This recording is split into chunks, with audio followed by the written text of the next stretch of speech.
allez-y. On y va? Bon. Ça vous fait peur le silence? Alors on commence. Eh bien écoutez, bienvenue, merci à tous d'avoir répondu en nombre ce soir. On est un peu de 83 personnes ce soir. Ah ben voilà, super. On peut les applaudir.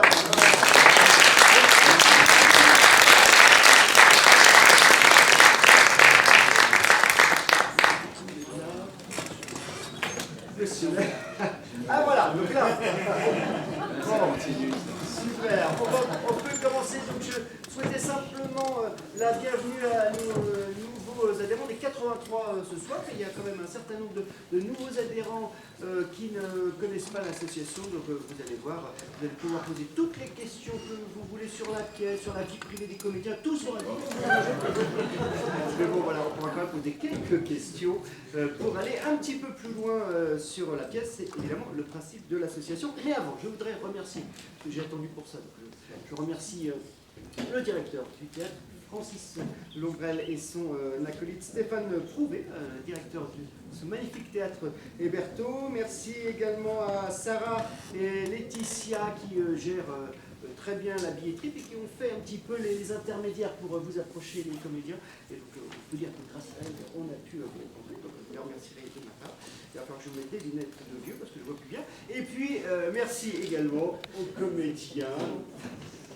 Merci également aux comédiens d'avoir accepté de jouer les prolongations ce soir pour nous rencontrer. Vous voulez me prêter vos lunettes pour nous rencontrer. Alors, qui sommes-nous? Je suis coquette. Nous sommes l'association Petit Théâtre Entre Amis. Vous l'avez compris, nous sommes des amis, des amoureux, des amateurs du théâtre. Ça fait 19 ans, mon Dieu, ça commence à faire 19 ans que nous nous battons pour faire venir le public au théâtre et leur faire découvrir toutes les formes de théâtre possibles. Pour vous donner une petite idée, donc là c'est la première pièce de la 19e saison, mais on a fini l'année dernière avec Monsieur Hoffman et puis la machine de Turing, et puis un petit peu avant on avait fait Fric Frac avec Michel Faux, donc on peut dire que c'est en permanence le grand écart, mais c'est ce qui est passionnant, Francis Laurent ne dira pas le contraire au théâtre, de varier les plaisirs. Alors, puisque nous sommes dans les présentations, je vous ai préparé à chacun d'entre vous une petite question de présentation. Alors, j'ai épluché votre parcours respectif. Évidemment, on n'a pas le temps de revenir sur vos parcours en détail. Donc, c'est totalement subjectif, on est d'accord. J'ai isolé 3 noms qui, à mon avis, ont compté dans votre parcours. Et puis, je vous demanderai simplement de réagir à ces 3 noms. On est d'accord? Marianne, on commence par vous. Alors, on y va. 3 noms. Bruxelles, Paul Vecchiali. Non, c'est Bruxelles. Moi, je dis que c'est Bruxelles qui vous appelle. C'est pas grave. On est entre nous, c'est bien. Alors, je recommence. Bruxelles, Paul Vecchiali et Jacques Lassalle. Ah, c'est bien, vous avez bien choisi. Non, mais je vais faire vite. Donc, Bruxelles, j'y suis née, j'y ai grandi, j'y ai commencé le théâtre. Et j'ai fait parallèlement l'histoire de l'art et le conservatoire en Belgique. Donc voilà pour Bruxelles. Paul Vecchiali, j'ai fait avec lui mon premier film important, Rose à la rose, pour lequel j'avais été nominée au César, qui était un film magnifique. Et là, on a le dernier qui va sortir et qui est aussi beau, si pas plus beau que le premier, qui s'appelle Un soupçon d'amour, que j'ai vu mardi dernier, et qui est une vraie merveille. Et voilà, donc on va essayer les prochains festivals. Il compte pour vous, Jacques Vecchiali. Paul Vecchiali compte beaucoup, ouais. oui. C'est un vieux monsieur maintenant, mais qui est un très grand cinéaste qui est dans cette vague de gens comme Rivette, Mocky, l'art de faire bouger la caméra, des travelling, de la danse. De la caméra. Ce qui m'a impressionné, c'est qu'il est polytechnicien. Il est polytechnicien, il était lieutenant pendant la guerre d'Algérie, comme le personnage de Bertil. Et c'est là qu'il a commencé à faire du cinéma, d'ailleurs. Bertil n'était pas polytechnicien. Non, on avait compris. Je connais pas pourtant.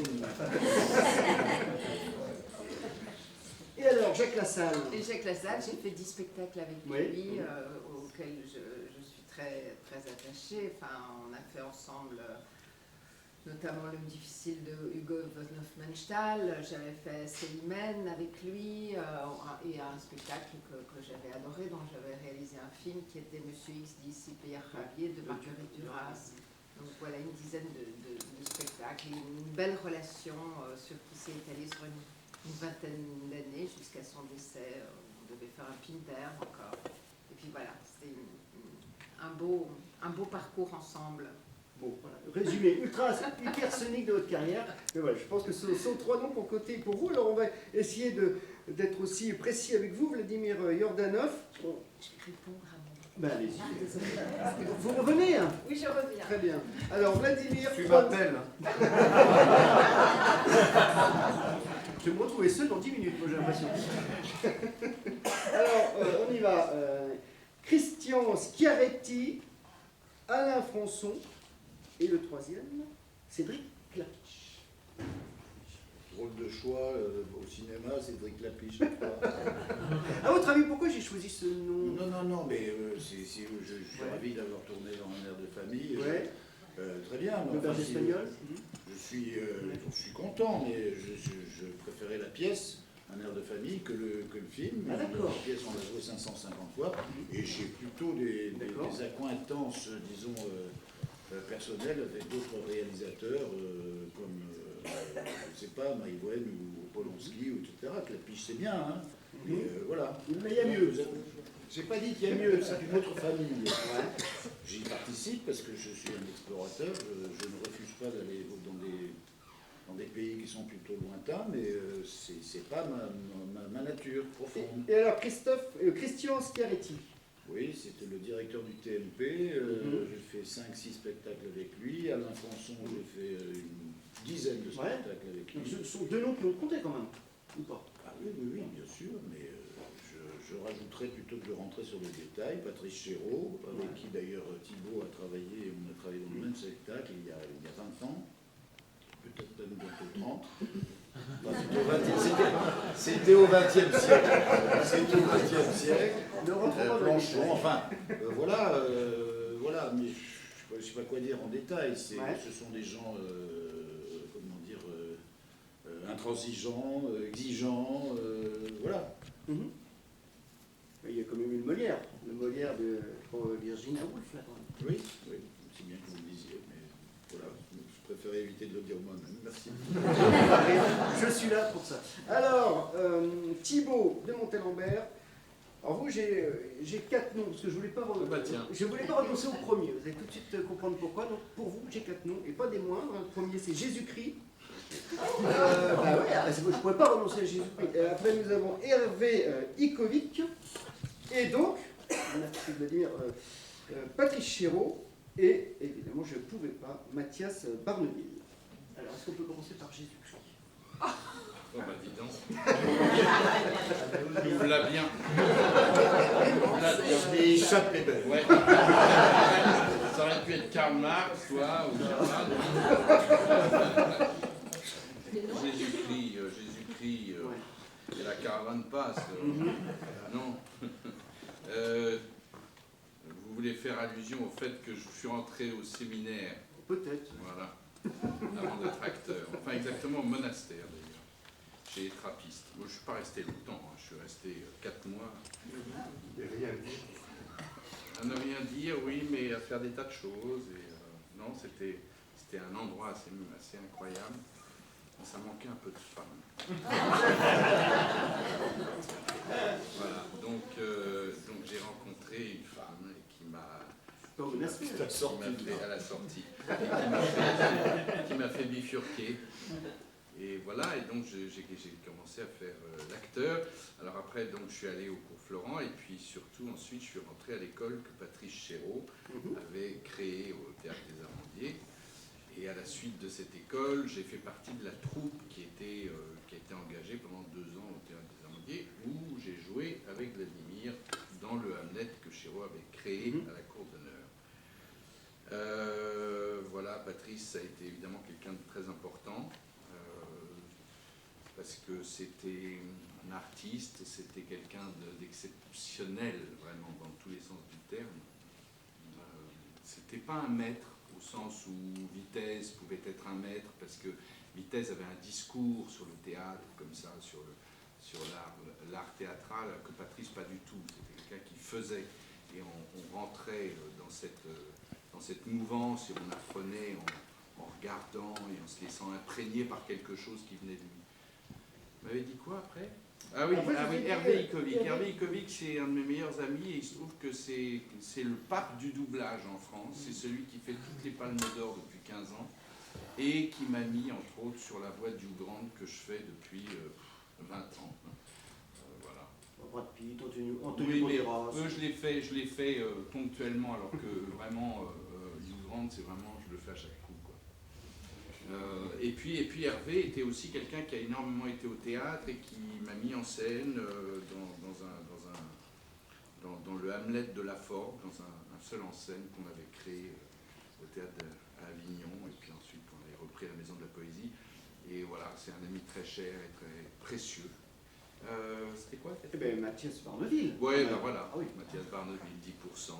C'est vrai que 10% est quelque chose qui a un peu compté dans mon existence, parce que j'ai toujours travaillé, j'ai toujours gagné ma vie avec mon métier, et j'ai toujours fait des choses qui me plaisaient, mais c'est vrai que tout d'un coup, ça m'a fait passer à cause de la série qui est ce qu'elle est, et qui est bien, et aussi beaucoup à cause de Netflix, puisque la série passe sur Netflix, et que c'est une des 10 séries les plus regardées au monde, pratiquement. Donc ça a fait évidemment éclater un peu les frontières du fait que les gens me reconnaissent un peu. Merci beaucoup. Alors, Francis Lombrel, comme je vous disais... Lombrail. Oui. Oui, oui, comme Aïe, comme on se lave sur les doigts. C'est lui qui prend pour retenir. Mercaille. Alors, donc, Francis Lombrel, je vais vous appeler Francis alors. Oui, c'est alors, ça. moi, ce que je vous disais... Monsieur François. Non, ça, c'est un peu garçon coiffeur. Ce que je vous disais, c'est qu'on était J'ai rien très contre contents. les garçons coiffeurs. Non. Il faut faire attention à ce qu'on dit maintenant. Oui, Faites attention. Il y a peut-être des coiffeurs dans la salle. Attention. Donc oui, ce que je vous disais en aparté, c'est qu'on est très content de vous retrouver. On vous a vu pour la première fois en 2015. Vous veniez de racheter le théâtre pour les cartes du pouvoir. Et 2013. Ah non, vous êtes en 2015. Voilà. Oui, mais le théâtre, je l'ai depuis 2013. D'accord, ok, d'accord. Donc ça ne fait pas longtemps que vous aviez le théâtre quand on vous a vu pour cette belle pièce, les cartes du pouvoir. Alors, en ce qui vous concerne, il y avait 3 noms. Le premier, on en avait déjà parlé, mais peut-être rapidement pour les nouveaux adhérents. Donc Drouot-Montaigne, Michel Bouquet et Hébertot, à mon avis, sont 3 noms qui... Alors Drouot-Montaigne, aucun intérêt. Drouot-Montaigne, bah si, c'est Oui. Non, c'est une salle de vente. Bah oui, mais ça va... Une salle de vente, c'est faite pour les copissaires miseurs. Voilà, d'accord. Voilà, donc ça voilà, alors Michel Bouquet est très important. Vous voulez pas en parler un petit peu de commissaire-priseur? Ça n'a aucun intérêt. Aucun intérêt, d'accord. C'est un métier que j'ai fait 27 ans. 27 ans. Ah oui, ça suscite la curiosité. Je me suis astreint à le faire parce que moi j'avais commencé à être comédien avec Bruno Pradal. On voulait faire quelque chose ensemble, Mourir d'aimer. Il l'a fait tout seul et il l'a bien fait. Après, moi, il a fallu que je fasse plaisir à mes parents qui voulaient pas que j'aille traîner sur les plateaux de théâtre. Donc je suis devenu commissaire-priseur. Ensuite, j'ai rencontré donc Michel Bouquet. Alors ça, c'est une grande rencontre qui m'a demandé de jouer avec lui quand il est venu voir justement les cartes du pouvoir. Et il m'a demandé de reprendre avec lui à tort et à raison.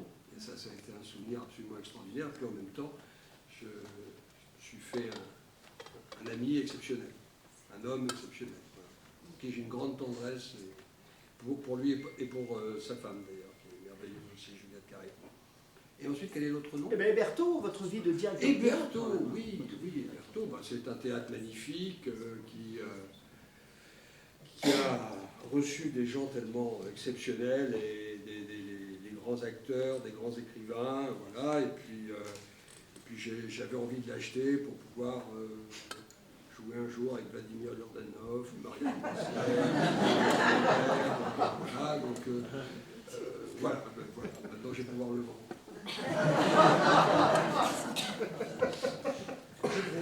Soirée second degré ce soir, on peut le noter. Comment? Ah ouais, j'ai trop. On ne va pas aux enchères. Ah, il y a un peu le juriste qui ressort rapidement, hein. Attention qu'on gratte un peu. Alors, on y va. On parle de la pièce. Hein, on est venu aussi pour ça. Première question donc pour vous, Francis.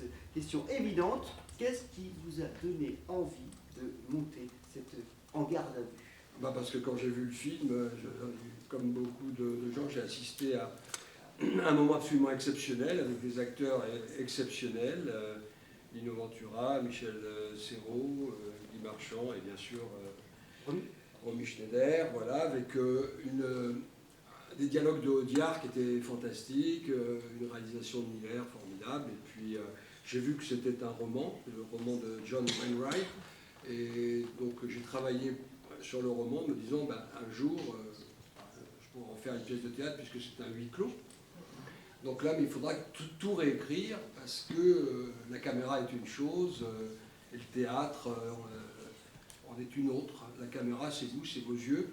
Donc il faut un texte qui amène les gens à bien regarder, à écouter et à vivre avec le plateau, avec les acteurs. Voilà. Et donc je me suis mis au travail.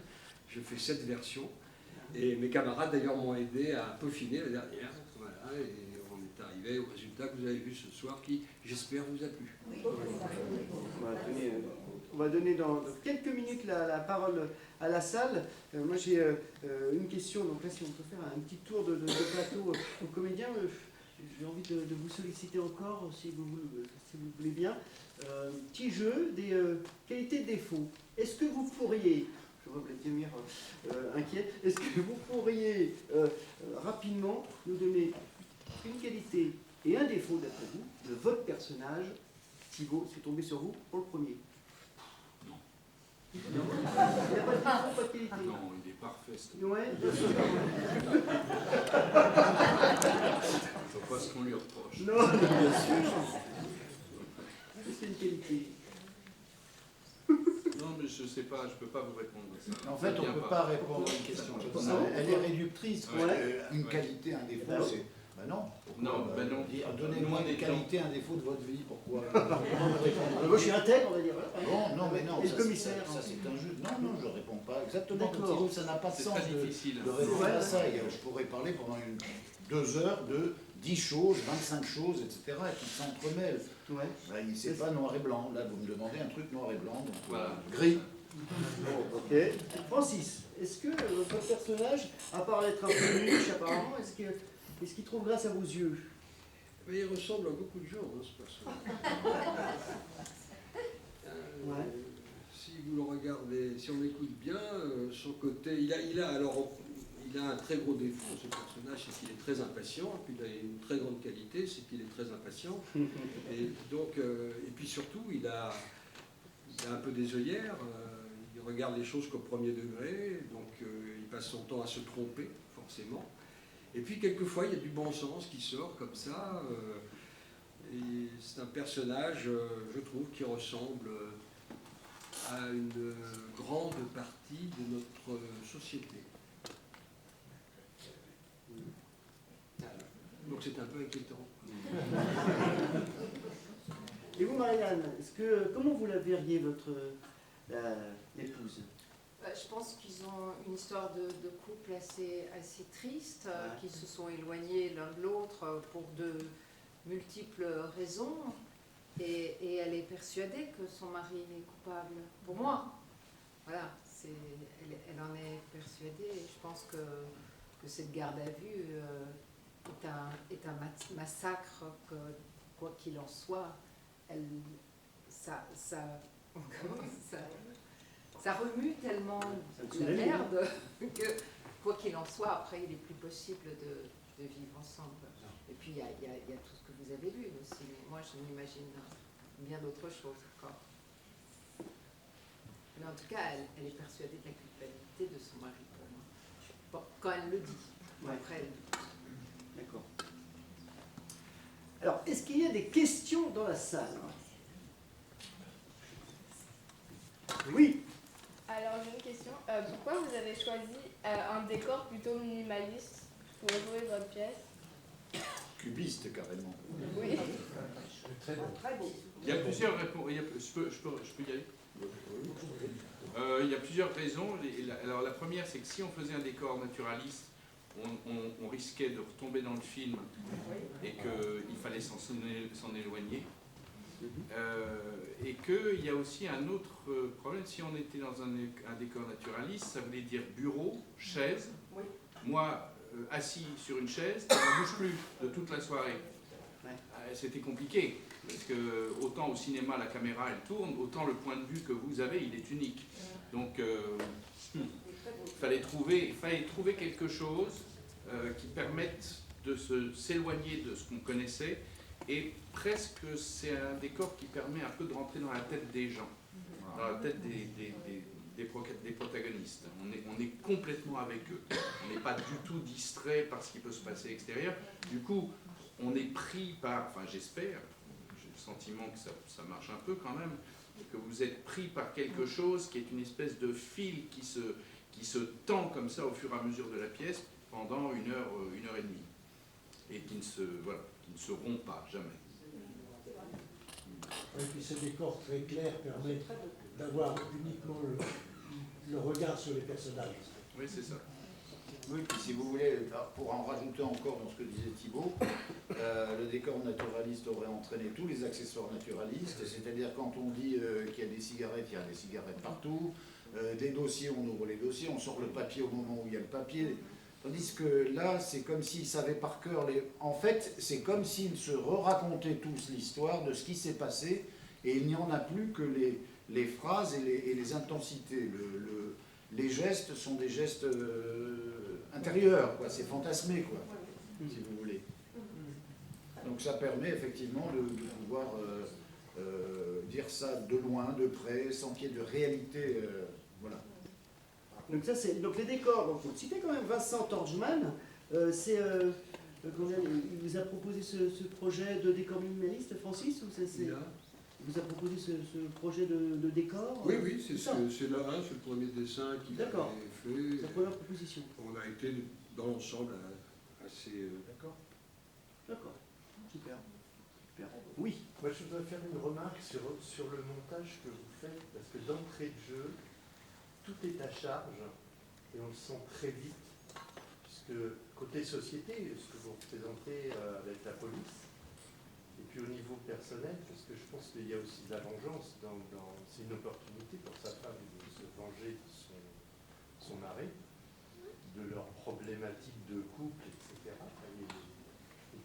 Mais on voit que rien n'est fait pour un véritable questionnement de la personne.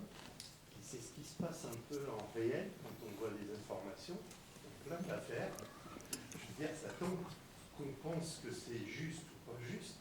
Enfin, tout part au départ, c'est coupable. Et puis maintenant, à quelle sauce on va le manger? Enfin, le commissaire, pas sûr, Non, lui, il résiste aux deux autres, mais lui, dès le début, il dit les preuves. J'ai pas de preuves, j'ai pas d'aveu. Oui, mais il dit aussi au début de la pièce, on le fait rentrer, et de toute façon, il va cracher le morceau. Non, c'est pas moi qui dis, c'est lui qui dit ça. Oui, pour moi, je dis pas ça, je dis pour moi, il a tué, il a violé, tué. Et moi, je pose des questions. Alors ça, c'est des petits côtés fausse bienveillance, mais je pose des questions anodines. Je ne sais pas si vous avez vu un DVD dont le documentaire a eu le César du meilleur documentaire de l'année dernière, qui s'appelait Ni juge ni soumise, qui est l'histoire de cette juge de Bruxelles qui fait des enquêtes. Et cette juge fait des enquêtes avec un ton à peu près, non pas que je l'ai imité, mais ça m'a conforté dans cette recherche, d'un ton absolument détaché qui fait qu'au bout d'un moment, les gens qui sont totalement coupables oublient qu'ils sont en train de se charger eux-mêmes et terminent au bout d'un moment en la tutoyant d'un seul coup, et elle fait « pardon ». Alors qu'elle a tout fait pour qu'on la tutoie. Et à la fin, il y en a même un qui se lève, qui fait « Au revoir, Madame Anne ». Elle lui fait « Mais je ne sers pas la vie de ma femme, monsieur ». Alors qu'il s'attendait à « On va boire un verre ». Oui, puis elle a une façon, c'est surtout ça qui est intéressant, c'est qu'il y a une façon d'absorber des aveux les pires sans être scandalisé. C'est-à-dire qu'à un moment, elle est face à une femme qui raconte qu'elle a tué son propre fils. Elle a l'air d'être illuminée par des forces obscures, mais au début on ne le sent pas trop. Elle répond sur un ton, oui, oui, alors j'ai pris un couteau et son sang est fait blanc. Et elle lui dit, ah d'accord, et le sang noir. Ah noir, pourquoi noir? Et la femme se livre, au bout d'un moment, on fait, c'est pas possible, j'écoute un truc comme s'ils étaient en train de parler de lui. Quand je lui dis, vous avez un chien, et pas de chat, c'est quoi? Sauf que chaque chose tombe dans la tirelire, et puis un jour on sort tout le truc, on fait, ça va pas, hein, il y a un problème. Parce qu'il n'y a pas de jugement moral. Non. Oui, c'est dit, c'est pas une question de bien ou de mal, c'est séparer la vérité du mensonge. C'est le principe de l'enquête. Oui. Juste une petite question. Vous inspirez du film pour rentrer dans ces personnages-là, mais est-ce que vous êtes allé sur place, dans des commissariats, pour sentir l'ambiance des gardes à vue? Si vous voulez, le film nous a influencés dans la mesure où on faisait tout pour ne pas être influencés. Parce que au-dessus, il y a des forces tutélaires, Cerro, Ventura. Bon, moi c'est très simple, je sais comment, on sait comment joue Ventura, jouait Lino Ventura, c'est une force granitique qui est là, qui fait blanc, on se dit, oh là là, ça fout la trouille, le truc, mais c'est sur un ton étal, comme ça, c'est lui, c'est de la présence, ce qu'on appelle. Il suffit de décider de ne pas jouer comme ça pour trouver immédiatement un chemin, de fantaisie, de contradiction. Pour Thibault, c'était Un peu plus inquiétant, parce que Cerro avait trouvé un truc rarissime aussi, voilà. Et qu'il avait beaucoup improvisé aussi pendant le tournage. Donc il y a vraiment des répliques qui viennent de lui dans tout, dans son rythme, dans son... Alors bon, Francis les a pas reprises, mais quand même, de temps en temps, on croise le chemin de quelque chose, on se dit « Oh, bah alors La pistole. Vous avez revu le film avant ou pas? Non. Surtout pas. Marianne, Romy Schneider, non Bah, c'est pas du tout le même personnage. La mienne est quand même, elle était très, comment dire, dans mon souvenir, plus mystérieuse. Oui. Elle arrivait moins vite à... Ici, le personnage arrive et boum, elle dit, c'est le meurtrier. Tandis que Romy Schneider, c'est le commissaire qui l'amenait lentement, et très lentement d'ailleurs, à ça. Tandis qu'ici... Ça amène un autre rythme que qui se joue au chat et à la souris, et elle amène un rythme beaucoup plus sincère, comment dire aussi douloureux, ce qui n'amène pas entre eux. Donc si j'avais amené le même climat, je ne suis pas sûre que ça aurait été bien. J'ai pas souvenir qu'il y avait des touches d'humour comme ça dans le film. Pour moi, dans mon souvenir, il était... Je n'avais pas du tout de touche d'humour. C'est moi qui ai créé ça. Oui, comme, enfin, dans les cartes Cerro, quand même, Cerro, il y avait quand même... Oui, mais c'était surtout Cerro... Et il y avait une osmose entre Cerro et le dialogue d'Audiard. Oui. Voilà. Par exemple, vos questions sont tellement dégueulasses que vous en avez honte. Voilà. Ça, c'est des choses entre Cerro... Moi, j'ai vraiment voulu faire autre chose. Et le personnage de Bertie, d'ailleurs, on peut dire, n'existe pas du tout comme ça dans le film. Alors, Laurent Ventura, qui est venu voir la première, à la première, nous a dit qu'il avait complètement oublié le film. Ah voilà, c'est vrai. Moi, c'est mon cas. Oui, donc moi, je peux confirmer que j'ai senti que chacun d'entre vous avait un personnage vraiment différent par rapport au personnage du film. Et je voulais vous demander si ça a été vraiment un moteur pour la mise en scène et la reconstitution de la pièce. À l'inverse de ce que je viens de répondre à madame, on a pensé à essayer de ne pas leur ressembler, mais après, ça ne peut pas être un moteur, c'est plus un frein qu'autre chose. Ça. Le moteur, il vient d'une analyse du texte, d'essayer de trouver des références dans... au bout d'un moment, on lit des choses de plus en plus dingues et qu'on n'aurait jamais lu. J'ai lu tout un bouquin de 300 pages sur les techniques d'interrogatoire. C'est écrit par deux Suisses, c'est passionnant, mais de temps en temps, on chope un truc de comportement, on se dit « Ah, ça m'intéresse, par exemple. » Le côté prendre une certaine attitude avec, l'accusé qui consiste à dire, vous l'avez certainement deviné, que les interrogateurs sont en binôme et que c'est un jeu à deux, on va faire le méchant et le gentil. Et voilà, mais seulement il faut le mettre au point. Ça, c'est des trucs, on oublie le film, c'est une situation théâtrale, puisque les interrogatoires, c'est du théâtre, c'est des questions, des réponses, etc.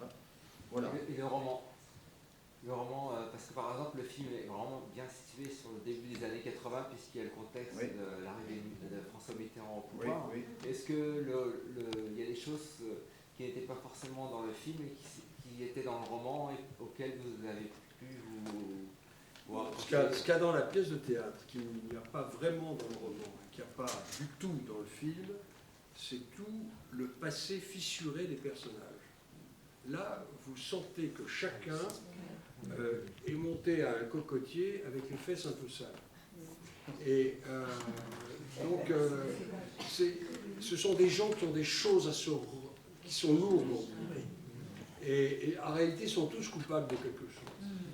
Voilà. Et ils sont, comment dire, ils sont très vulnérables. D'ailleurs, à la fin, le commissaire est effondré dans cette erreur. Il est vraiment effondré. Donc, moi, j'adore cette fin que joue Vladimir. Et Bertil, il reste toujours. On a l'air de quoi? Parce que lui, bon, voilà. Il est très premier degré. Mais ce qu'il y a, ça, vous ne voyez pas ça dans le film. Non.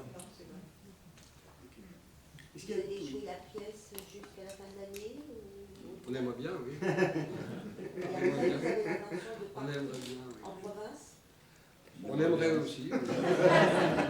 On espère.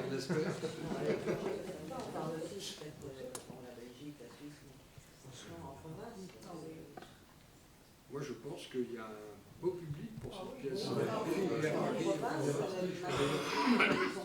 N'hésitez pas à le dire autour de nous. C'est-à-dire, monsieur le président, notre président, vous a pas dit que, en fait, après coup, on donne nos impressions par écrit. C'est le jeu aussi, pour être sincère vis-à-vis de vous. Et même on note la pièce parce qu'elle prend son classement dans toute la série de pièces qu'on va voir. Et vous pourrez le dire, puisque c'est ouvert au niveau... Ne me regardez pas comme ça. Je vous regarde, mais je vois flou sans lunettes. Je ne savais même pas que vous me regardiez. Non, je parlais au rideau derrière. Là, je mets mes lunettes, mais je n'ose pas parce que monsieur a fait une réflexion sur j'essaie de faire semblant que j'en ai pas. En fait, après, et on met une note, et puis la pièce, elle est dans un classement, et même nous, à la fin de l'année, c'est la joie de voir quelles pièces sont rentrées dans le top 10. Je vois que vous êtes content. Vous voyez ? Je transmettrai au théâtre, Francis, vous verrez les impressions des adhérents. Est-ce qu'il y a encore des questions dans la salle? Oui, Christelle. Très futile, Thibaut. Portez une coquille? Non, pas du tout. On m'a fait une ablation des testicules. Vous allez aussi la poser, celle-là. Elle n'est pas futile, elle est très personnelle. Ah oui, c'est l'association Petit Théâtre entre amis. Il n'y a pas de tabou dans cette association, décidément. S'il y a d'autres questions, j'ai encore une dernière question pour Thibaut. Oui. Ouais, moi j'avais une question pour le choix des acteurs en fait. Et aussi ce qui a présidé, par exemple, Thibaut à jouer ce personnage. On parlait de vulnérabilité tout à l'heure. Enfin, quand on a une certaine notoriété, ou voilà, rentrer dans ce type de personnage, enfin, c'est pas. Voilà, c'est pas valorisant, entre guillemets, il a plein de défauts ce personnage-là. C'est quoi le critère pour choisir ce genre de... C'est une question de goût personnel. Moi, mon métier, ça m'intéresse de le faire dans la mesure où ça me permet de creuser la nature humaine et d'apprendre des choses que je ne peux pas apprendre tout seul. Si c'est pour... Les jeunes premiers, c'est très bien, mais c'est très chiant à jouer. Les méchants sont beaucoup plus intéressants à jouer. Les gens coupables sont plus intéressants. Parce que encore une fois, comme disait Vladimir, les choses ne sont jamais blanc et noir. Le Bergerot, il est innocent du crime des trois petites. mais il ne peut pas jouer tellement d'autres rôles. Donc moi, c'est ça qui m'intéresse. Après, le reste, je pourrais éventuellement choisir, dans un plan de carrière, un rôle plutôt qu'un autre, mais c'est pas vraiment mon truc en fait. Pas très intéressant, il y a pas quelqu'un qui va bien, tout le monde l'aime, il a de Oui, l'argent, voilà. et le seul truc qu'il se dit, c'est qu'est-ce que je vais le donner à la Croix-Rouge ou chez Maïs? Oui, oh, quelle angoisse. Non, mais dans une carrière, c'est pas forcément évident de faire des choix parfois. C'est sûr qu'on est a priori plus aimé quand on joue le type sympa, justicier et tout, que quand on est le méchant. Mais artistiquement, ce qui est intéressant, c'est le traître, le méchant, l'assassin. Votre pièce a une résonance particulière aujourd'hui parce qu'on parle beaucoup du fait qu'on ne croit plus aux élus. Les élus sont des menteurs. Oui. Et vous vous rendez compte c'est intéressant. que c'est une répercussion. Et par rapport au rôle que vous jouez, parce que en fait, par rapport au film, vous avez quelque part, je trouve, plus de respectabilité. En tout cas, le costume vous donne beaucoup plus de... Pourtant, il est en comment on appelle ça, en tuxedo, là, en smoking dans le film. Oui, mais c'est Noël. On met plus facilement Et il est noté, l'étiquette pourrie. Cette attitude face au... Vous avez quand même un fond de fierté. Vous arrivez sur la scène, vous avez une fierté et vous essayez de la garder le plus longtemps possible. Oui. Alors que Serrault, il y avait quelque chose de souterrain qu'on voyait tout de suite. Oui. Vous voyez la différence. Ça varie un peu d'un soir sur l'autre. Cette suspicion sur les notables existe depuis fort longtemps. Rappelez-vous de l'affaire de Bruyère-Artois. Le notaire s'est tout pris dans la gueule avec trois petits soupçons ridicules. C'était lui, c'était foutu, c'était lui. Oui. Vous avez pensé à changer vos rôles? Ça c'est au tennis qu'on peut changer de côté. Non, mais je comprends. Vous verriez en maire et vous en commissaire. Ah oui, oui. Ah bah, oui, si on le travaillait, mais là je ne peux pas au pied levé comme on dit pour les musiciens. Et vous êtes dit, est-ce que je crois que Non, ça je pas l'ai mieux pas dans dit. l'autre rôle? Ah non. Enfin, moi pas. Ok, je pose une dernière question, si vous voulez bien, à Thibault, parce qu'on a une tradition de notre association. À chaque fois qu'on croise la route d'un ancien sociétaire de la Comédie Française. Non, oui, pensionnaire. Pensionnaire, d'accord. Quel souvenir vous en gardez en 2 mots et quel regard avez-vous sur la comédie aujourd'hui, comédie française aujourd'hui? Déjà, la Comédie Française, telle que moi je l'ai connue et telle qu'elle est aujourd'hui, elle est un peu différente. Voilà. Elle s'est beaucoup rajeunie, elle s'est beaucoup dynamisée. À l'époque, c'était plus poussiéreux, disons. C'était plus plan-plan. Voilà, moi ça a été une expérience formidable, mais j'ai pas voulu y rester parce que ce qui m'intéresse entre autres dans ce métier, c'est de ne pas savoir ce que je vais faire dans 6 mois. Le confort. Là, voilà, j'aime pas le confort en fait. Et là, c'était installé, quoi. Après, c'est une maison extraordinaire où on peut jouer les classiques avec tout ce qu'il faut pour, c'est-à-dire même le moindre petit rôle, même s'il n'a qu'une réplique, il est distribué. C'est-à-dire, ça demande beaucoup de gens, et ça n'est possible que si, dans le cadre d'une troupe, le fait de la troupe aussi, le fait de pouvoir jouer quelquefois à l'époque, enfin et toujours d'ailleurs, parce qu'il travaille quand même beaucoup, et je sais énormément, et on peut jouer 2 spectacles en même temps en alternance, en répéter un 3e. Donc il y a un moment, c'est comme une salle de muscu, on travaille son instrument, il y a des tas de questions dont on n'a plus le temps de se poser, et puis d'autres voilà, qui arrivent. Enfin, c'était une expérience. 2 ans, c'est ça. 2 ans. 2 ans. Ok, merci beaucoup. Merci.